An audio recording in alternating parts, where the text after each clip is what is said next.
Hello guys, তোমরা সবাই কেমন আছো? আশা করি ভালো আছো। আমিও ভালো আছি। তো মুম্বাইয়ে গণেশ ঠাকুর বিসর্জন হচ্ছে।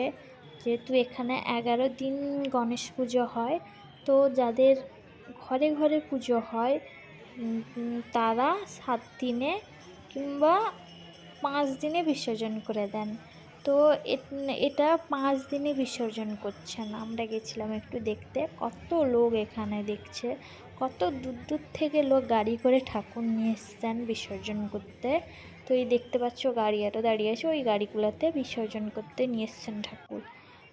তো এখানে আমরা যেখানে আছি একটাই পুকুর আছে, তোমাদের একবার দেখিয়েছিলাম পুকুর।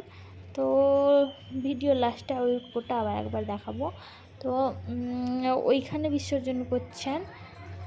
আর বড় বড় ঠাকুরগুলা 11 দিনে বিসর্জন হবে, সমুদ্রে হবে। দেখতে পাচ্ছ কত লোক এখানে ঠাকুরকে বরণ করা হচ্ছে, তারপরে বিসর্জন করা হবে। তো তোমাদের কেমন লাগলো অবশ্যই কমেন্ট করে বলবে। আমার তো খুবই সুন্দর লেগেছে, তোমরা কমেন্ট করতে ভুলবে না কিন্তু। তো চলো দেখতে থাকো। এই যে দেখতে পাচ্ছ সেই পুকুরটা, এই পুকুরটাই বিসর্জন করা হচ্ছে।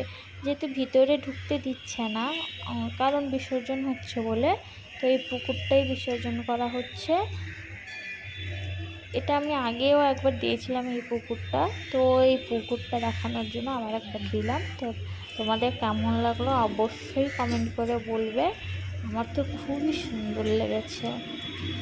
তো চলো, টাটা, বাই বাই। তোমরা দেখতে থাকো, কেমন লাগলো অবশ্যই কমেন্ট করে বলবে। সেদিকে যাবো আমরা।